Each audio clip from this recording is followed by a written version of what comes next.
Episode 27 पेशकश मेरे कारवां। 50,000 तो पंडित को हर सूरत में देना ही पड़ेंगे धन्नो, उसके पास ये रकम हमारी अमानत है। धन्नो ने कहा, ऐसा हो जाए तो अच्छा है। ऐसा ही होगा इंशाअल्लाह, मैंने पूरे वसूख से कहा। वो बोली, वजदान तुम्हें कैसा लग रहा है? अपने मुल्क में दाखिल होते ही तुम कदम कदम पर उलझनों में गिरते जा रहे हो। ये वक्ती परेशानी है धन्नो, मैंने कहा। हम बहुत जल्द इस मुल्क की आजाद फिजा में सांस ले रहे होंगे। वो मौजू बदलते हुए बोली, वजदान मैंने तुम्हारी देखा देखी कुछ कोशिश की है और मुझे इससे फायदा भी हुआ है। मैंने पूछा, कैसी कोशिश और किस किस्म का फायदा? थोड़ी देर पहले जब तुमने मेरे टखने का मसाज किया था तो मुझे बड़ा सुकून मिला था, वो वजाहत करते हुए बोली।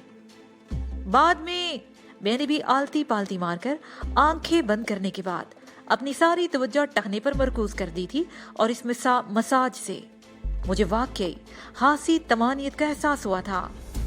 हाँ, मैंने देखा था तुम्हें ऐसा करते हुए, मैंने इस बात में सर हिलाते हुए कहा। इर्तिकाज़े तवज्जो से ऐसे छोटे मोटे शोबते दिखाए जा सकते हैं।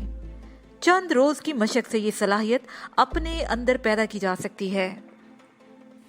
ताहम वो ची की बेदारी और उस कुव्वत का इस्तेमाल एक दूसरी चीज है।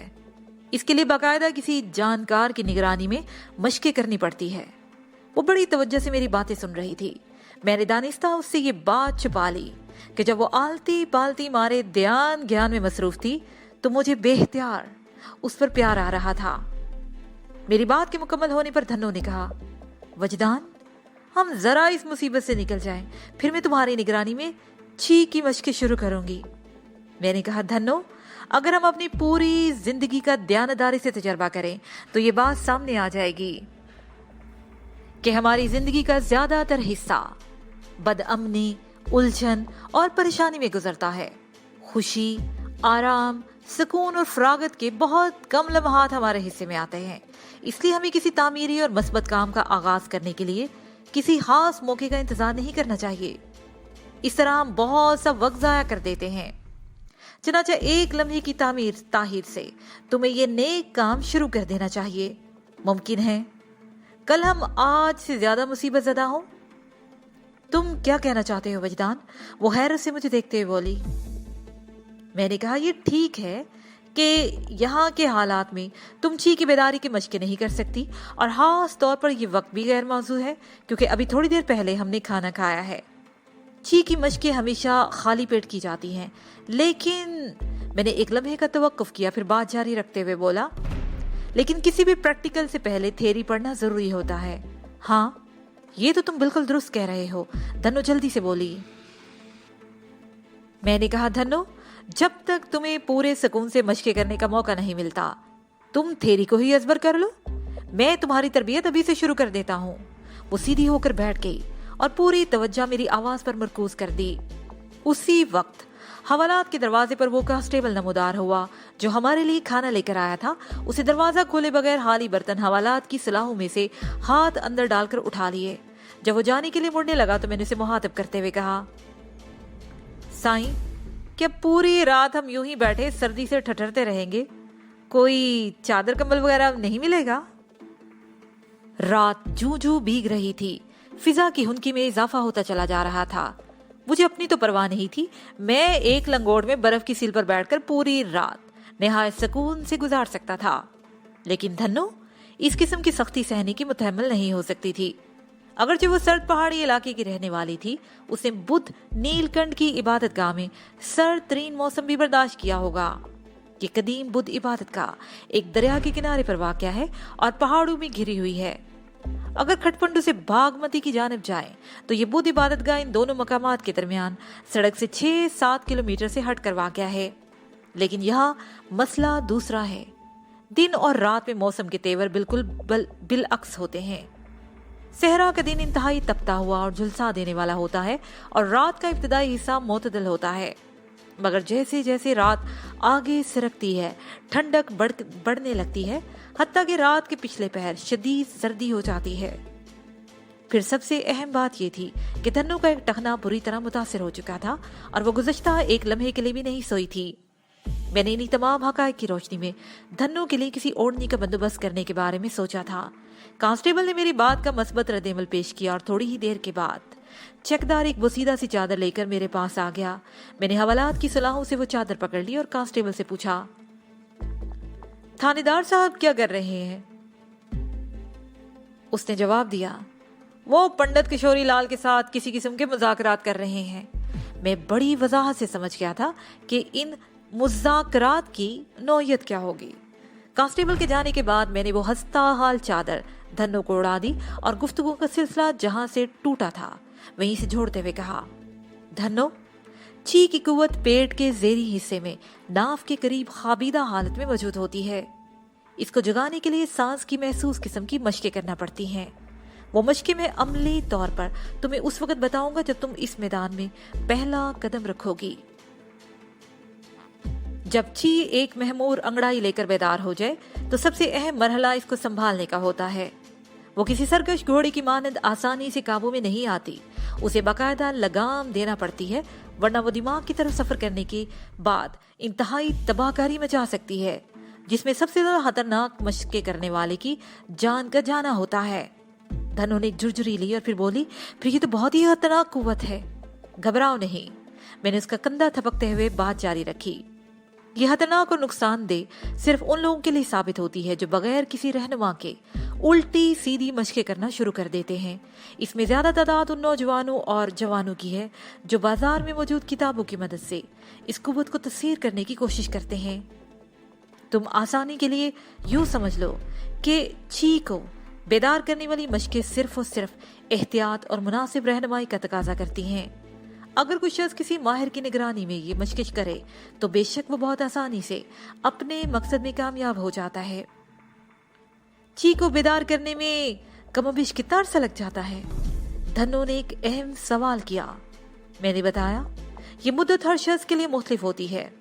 2 माह से लेकर 2 साल तक लग सकते हैं और बाज इंसान ऐसे भी होते हैं जो जिंदगी भर कोशिश करते रहते हैं और हर बार नाकाम रहते हैं।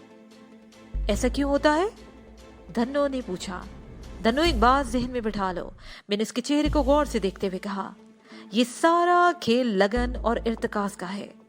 जिन लोगों में इन 2 चीजों या इनमें से किसी एक चीज का भी फुकदान होता है ना, वो सारी उम्र सर पटकते रहते हैं मगर उन्हें कुछ हासिल नहीं होता। धन्नो ने ये एक अहम नुक्ता उठाया। वजदान, तुम्हें इस मकसद में कामयाबी हासिल करने में कितना अरसा लगा था? मैंने बताया, अरसा 50 दिन, यानी 2 माह से भी कम। उसकी हैरत भरी आवाज उभरी। मैंने कहा, धन्नो, इसमें मुझसे ज्यादा कमाल मेरे उस्ताद का था। मास्टर हींग पाई बहुत बुलंद पाया, रूहानी और जिस्मानी अलूम का माहिर था।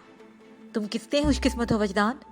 वो खसरत अमेज लहजे में बोली, फिर पुरअज़म अंदाज में बोली, खैर, मैं भी कुछ कम खुश नसीब नहीं हूँ। मुझे तुम्हारे जैसा दोस्त और उस्ताद हासिल हो गया है। मैं भी जरूर अपने मकसद में कामयाब होकर दिखाऊंगी, इंशाअल्लाह, मैंने दुआया अंदाज में कहा। धन्नो की आंखों में सिर्फ डोरे तैरने लगे थे। ये नींद और बेआरामी का नतीजा था। गुज़श्ता पूरी रात एक किस्म के एडवेंचर में गुजरी थी। हम दोनों एक लम्हे के लिए भी नहीं सो सके थे। मैं खुद भी अपने जिस्म में तनाव और थकन सी महसूस कर रहा था, ताहम मेरा जागते रहना जरूरी था। इसलिए मैंने धन्नो से कहा, रात आधी से ज्यादा गुजर चुकी है धन्नो, तुम्हें सो जाना चाहिए। और तुम क्या जागते रहोगे? उसने पूछा। हाँ, ये तो करना ही पड़ेगा, मैंने कहा। वो बोली, तुम भी तो थके हुए हो। मेरी बात दूसरी है। मैंने कहा, दूसरी क्यों है? वो अपनी फितरी शोही से बोली, हर बात बताना जरूरी नहीं होता। मैंने उसे मीठी सी सरजनिश की। उससे पूछा, फिर क्या जरूरी होता है? तुम बाज नहीं आओगी धन्नो की बच्ची, मैंने डांटने वाले अंदाज में कहा। बोलना बंद करो। बोलना बंद कर दूं तो फिर क्या करूं? वो शरारत पर तुली बैठी थी। मैंने चिल्ला कर कहा, सो जाओ, और वो वाकई सो गई। मेरी नजरें दरवाजे पर जमी हुई थी। रात का अंधेरा होते ही एक कांस्टेबल हवालात के कमरे में हमें छोड़ गया था। मैं संगी दीवार से सर टिकाए यक टिक दिए की लो को देख रहा था। मेरे नजदीक धन्नो बोसीदा चटाई पर हस्तहाल चादर ओढ़े गहरी नींद सो रही थी। इस वक्त हम जिस सूरत हाल से गुजर रहे थे वो ना तो इत्मीनान बख्श थी और ना ही आरामदेह। मगर वो क्या कहते हैं कि नींद तो सूली पर भी आ जाती है। मेरी आंखें भी बोझल हो रही थी। मुझे एक खमार का सा एहसास हो रहा था। दिए के लोगों को देखते देखते मुझे यूं महसूस हो रहा था जैसे दिए की हरारत मेरी आंखों के रास्ते जिस्म में उतर रही हो। मैं कुछ देर इसी कैफियत में रहा, फिर मुझे अपना बदन तपता हुआ महसूस होने लगा। वाकतन दिए की लोग से खारिज होने वाली लाइट एनर्जी मेरे जिस्म में उतरकर इस दर्जा हरारत बढ़ा रही थी। यकयक मुझे यूं महसूस होने लगा जैसे दिए की लो ने फैलना शुरू कर दिया हो। वो नन्ही सी लो बड़ी तेजी से अपने हुज्जम में इजाफा कर रही थी, मगर उसकी शक्ल और साख में तब्दीली नहीं आई थी। यही कहा जा सकता था कि नन्ही लो ने देवकामत इख्तियार कर ली थी। मैंने लो के बढ़ते हुए साइज को बड़ी महवियत से देख रहा था कि एक अजीब तमाशा शुरू हो गया। इस देवकामत लो में एक इंसानी पैकर नमूदार हो रहा था। मैं यकटिक नजरें जमाए इस पैकर को तकते चला जा रहा था। जब उसके हदोहाल नुमाया हो गए तो मेरे सीने से गहरी सांस खारिज हुई। वो मलकूती हुस्न की मालिक नीलगिरी थी। मैं खुली आंखों से उस मुजस्सम हुस्न को देख रहा था। उसकी आमद ने हवालात के कमरे को महका दिया था। वो सुबह खराम कदमों से हवा में चलती हुई मेरे नजदीक आ गई।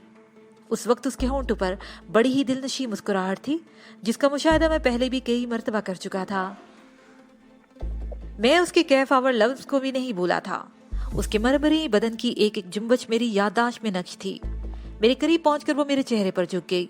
फिर अपने दूधिया गुदास हाथों में से उसने मेरा चेहरा थाम लिया और मेरी पेशानी पर अपने शंगरफी होंठ रखकर एक तवील बोसा दिया। मैंने आंखें बंद कर ली। वो बंद आंखों के पीछे रविश हो गई। उसकी आंखों में सितारे कूट कूट कर भरे हुए थे, जिनसे खारिज होने वाली किरणें मेरे तसव्वुर को जगमगा रही थी। मेरे तसव्वुर की दुनिया उसके लतीफ बदन की खुशबू से बस गई थी। ऐसा लगा था जैसे कोई इतरदान खोल कर रख दिया गया हो। अपने गुलाब लबों की नरमी और ताजगी को मेरी पेशानी में उतारने के बाद जब वो सीधी हुई तो उसका अंग अंग बहका हुआ था।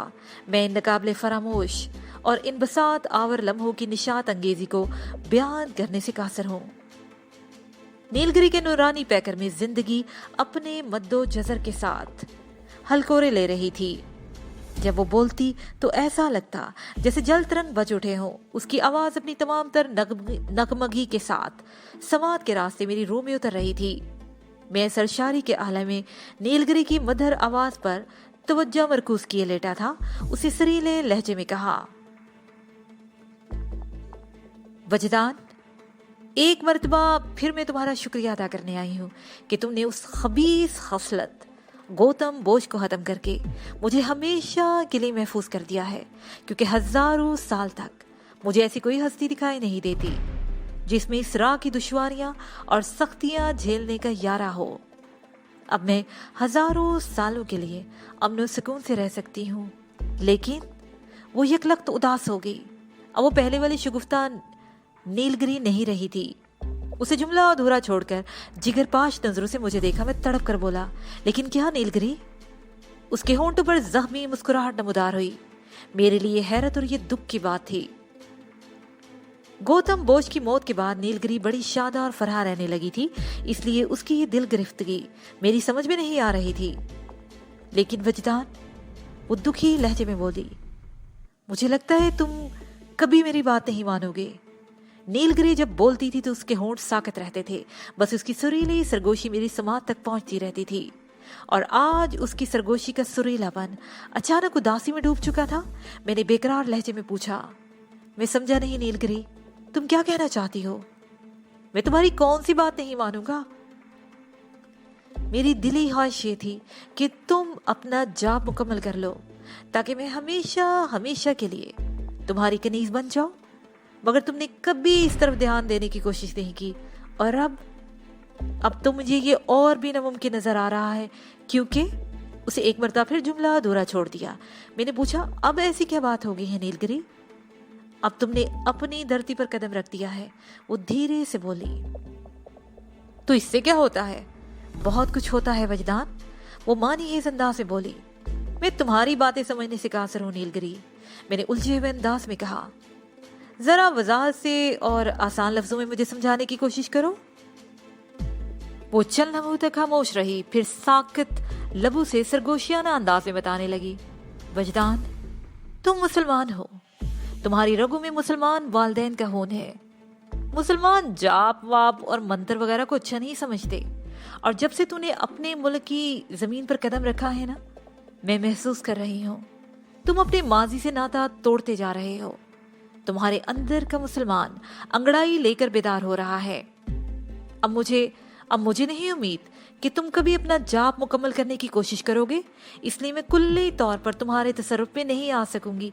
लेकिन तुम बार बार अपनी बात अधूरी क्यों छोड़ रही हो नीलगिरी? छोड़ो, रहने दो। वो जान छुड़ाने लगी।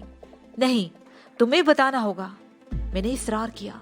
वो चंद लम्हे खामोश रहने के बाद बोली, तुमने मेरी दी हुई माला की हिफाजत नहीं की। उसकी आवाज में शिकवा था। वो बात दरअसल ये है नीलगिरी, मैंने जल्दी से कहा, माला की गुमशुदगी में मेरा कोई कसूर नहीं।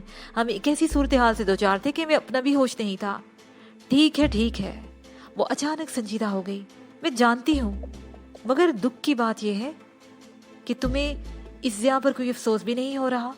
तुमने इस दौरान में एक मर्तबा भी शिद्दत से माला के बारे में सोचा ही नहीं। मैं अपनी इस कोताही पर नादम हूं नीलगिरी। मैंने हलूस से दिल से कहा, तुम तो जानती ही हो हम यहाँ आते ही किन हालात का शिकार हो गए हैं। मैं कोशिश करूंगा कि दोबारा उस रेगजार में जाकर माला तलाश करूं। इसकी जरूरत नहीं वजदान। वो उदास मुस्कुराहट होंठों पर सुझाते हुए बोली, वो माला मेरे पास पहुंच चुकी है। मैं अपनी चीजों की हिफाजत करना बखूबी जानती हूँ वजदान। कहाँ है वो माला? मैंने बेसाख्ता पूछा। मैंने बताया ना, वो मेरे पास है। इसके साथ ही ये पार्ट अपने इख्तिताम को पहुंचा।